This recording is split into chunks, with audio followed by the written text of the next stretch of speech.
Bueno, mis amigos, vamos a hablar de algo que a todos nos revuelca el estómago, nos para los pelos y nos molesta todos los 15 de abril. Y si no, si a usted no le pasa eso es porque usted no paga contribuciones. Pero todo el que paga contribuciones sabe que tenemos, quizás, probablemente, y Jorge nos va a dar los datos ahí, una de las contribuciones más altas del mundo. Y tengo a dos aquí, el secretario de Hacienda, que uno me está diciendo que sí, otro está diciendo que no. Vamos a ver qué pasa. Pero Colbert tiene los datos. Adelante, Colbert.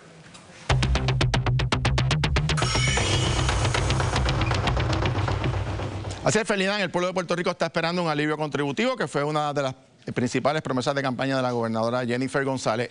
En el año 2023, el Departamento de Hacienda encomendó un informe para ver los costos, los estimados y las proyecciones de una posible reforma contributiva, que no se dio, obviamente, pero los números, obviamente hay que actualizarlos, pero más o menos plantean cuáles son los retos enormes que tiene cualquier reforma contributiva. El pueblo está reclamando ese alivio, sobre todo el sector más productivo. Para que tengan una idea, en Puerto Rico hay más de 1 millón de contribuyentes en términos de las contribuciones para el año 2024-25, en términos de contribuciones, ingresos y corporativos, y las corporaciones del 4% generaron cerca de 7.772 millones de dólares. En términos individuales, 3.006 millones, un 38%. En términos de lo que son los impuestos corporativos, 3.269 millones, un 42%. Y hay otras fuentes de ingresos de otros 1.497 millones, otro 20%. Miren ahora estos datos de cómo está la carga contributiva en Puerto Rico, quiénes están cargando el 89% son individuos con ingresos de más de $40,000, es decir, la mayoría de la gente clase productiva. Las responsabilidades contributivas generadas, 83%, el 7% de las contribuciones. Hay unas corporaciones que tienen una carga enorme, 22 empresas, las famosas del 4%, aportan casi $2.000 millones al año. Por eso cuando se habla de incrementarlo a un 10, 12, 15%, no son propuestas realistas. Y el 88% de las corporaciones con ingresos menos de $550,000, quiere decir que son pequeñas o medianas empresas que tienen también una carga contributiva altísima. Ese último informe lo que plantean son bajas en las tasas contributivas, que es lo que se está hablando al presente. Les voy a presentar los cuadros que se están discutiendo, son muy similares al 2023.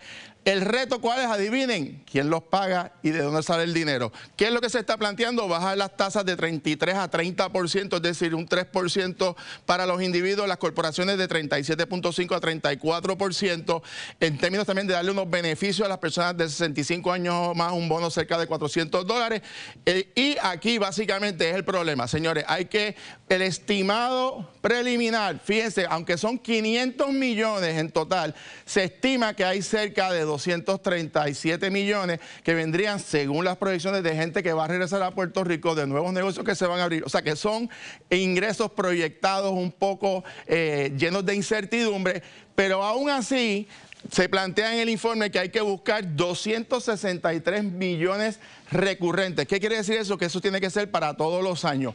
¿Cuál es el problema? Señores, que al día de hoy no se han conseguido el dinero, que la Junta de Supervisión Fiscal no va a aprobar ninguna reforma contributiva que no tenga fuentes de financiamiento porque viola la ley promesa, y el reto grande que tiene el gobierno no es anunciar bajas en las tasas, porque eso es lo fácil. Es decir, ¿de dónde lo va a pagar? ¿De dónde lo va a financiar? Hay que añadirle que se pretende también eliminar el impuesto al inventario. Son 247 millones de dólares adicionales que habría que buscar si se elimina en su totalidad. Por consiguiente, cuando estamos hablando de reformas contributivas, yo sugiero respetuosamente que primero identifiquen fuentes de ingresos, de dónde lo van a financiar o de dónde van a lograr ahorros significativos para financiar una promesa de campaña que en este momento no parece real, no parece viable, como no lo fue en el 2023, y hasta que no aparezca en el dinero, mucho menos va a aparecer una reforma contributiva. Pasamos con Felidán.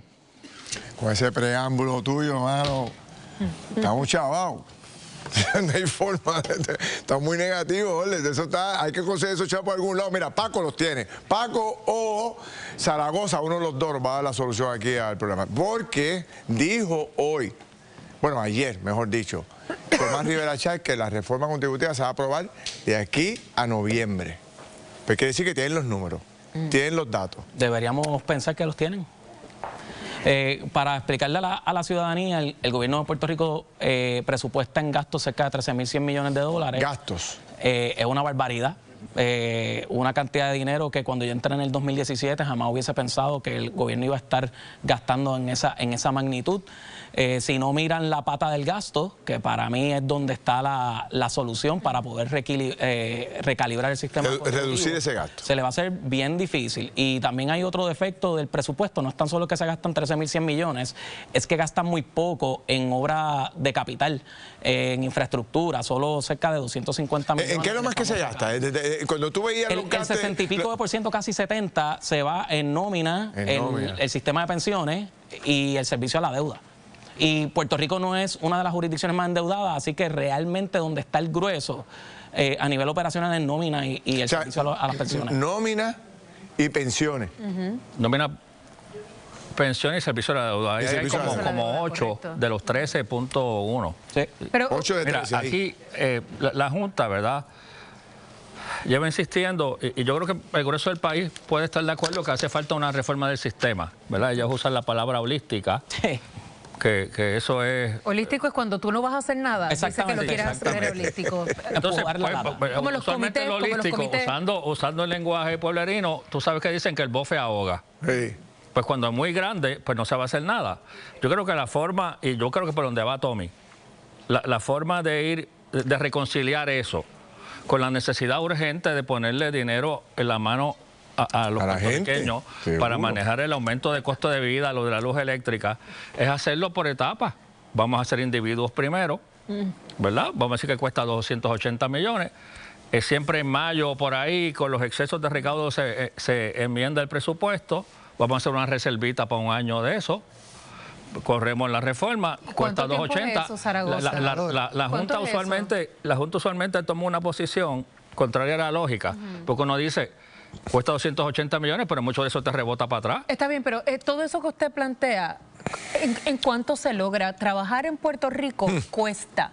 Sí. Trabajar en Puerto Rico cuesta, es una locura. ¿Cuánto toma eso que usted está proponiendo? Sí, vivir en Puerto Rico. Ese ajuste... Pero exacto, pero también si trabajo es malo, porque entonces te tengo que dar la mitad. Por eso te digo, si te vas holísticamente, pues nunca lo haces. Por eso lo ideal sería, vamos a ver como individuos, vemos cómo reacciona el sistema, para hacer un cálculo aquí sencillo.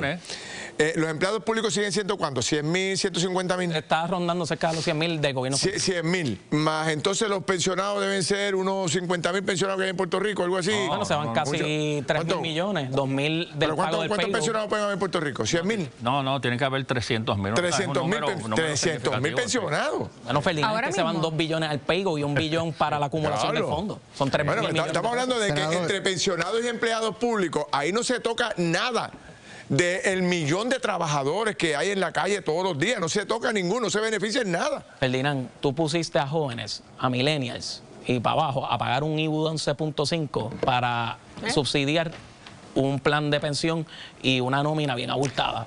Esa es la realidad. Después los jóvenes se van y lloramos su partida. Zaragoza, ese ha sido mi planteamiento. Usted es una persona bien honesta. No, claro, cuando usted habla. La última reforma contributiva, me parece que fue, usted era secretario de Hacienda, que se propuso IVA de 16%, eliminación de contribución sobre ingresos, ¿y qué más? ¿Se eliminaba algo más? No, era recalibrar el sistema al consumo. Ok, 10 años más tarde, viendo hoy cómo está el costo de vida en Puerto Rico, ¿cómo estaríamos si hubiésemos cambiado al IVA al 16%? Bueno, oye, si hubiésemos, pues ese número que dijo Colbert de los 3.000 millones de income tax individuos, no se estarían cobrando.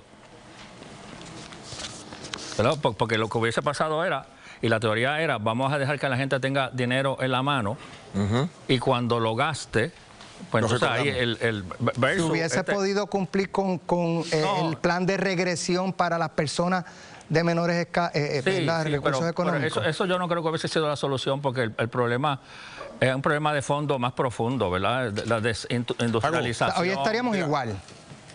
Estas propuestas que yo escucho de gente inteligente, gente capaz, que me dice, podríamos establecer dos flat tax, o sea, uno de IBU, aumentando lo que sé yo al 20 y bajar las contribuciones al 10.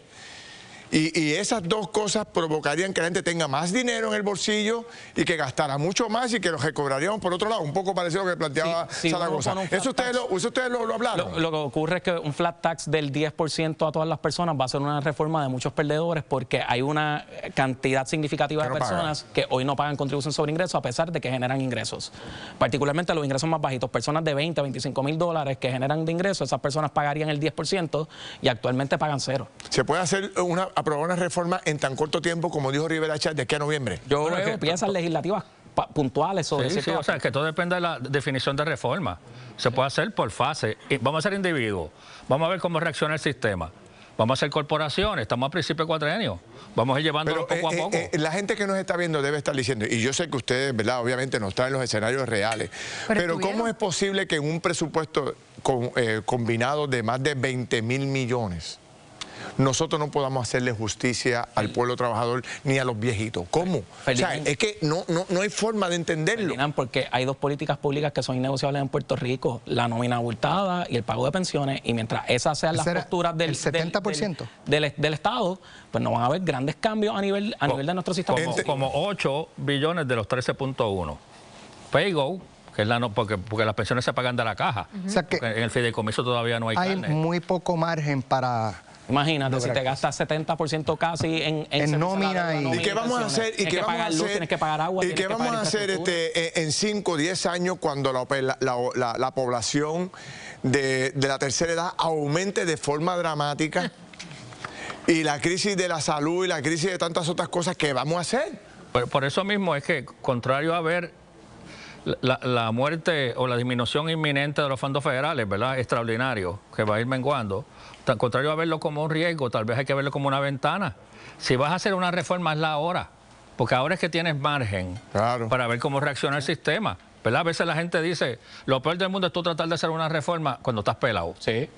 Aprovecha ahora. Que en parte lo que pasó en el 2016. Exactamente. Lo que le pasó en el 2016. No teníamos margen, no teníamos... Vamos a probar aquí, montar un comité aquí de reforma contributiva, un task force aquí. Sería más sencillo si tuviesen la capacidad y el estómago de tomar las decisiones que les corresponden. Exacto. ¿Qué tiempo manda? Hay que tener como no lo hay, pues ahí estamos. Gracias a los dos, se los agradezco. Bueno, cuando regresemos, vamos a entrar en esta etapa que es una etapa muy seria. Hoy se ha hecho una recomendación por la Fiscalía Federal contra la ex gobernadora Wanda Vázquez. ¿Cuáles son las posibilidades de que la ex gobernadora entre, ponga un pie? Yo no quisiera verlo así, pero ojalá que no se dé. Vamos a ver qué dicen los abogados. Adelante, Kimberly. Gracias, Ferdinand. La gente con esta conversación que tú acabas de tener, si la pica no bota sangre. Aquí Hamilton dice, más impuestos, pero se rehúsan a disminuir los gastos. Ay, ay, ay. ¿Cumplirá cárcel o no Wanda Vázquez? Lo analizamos.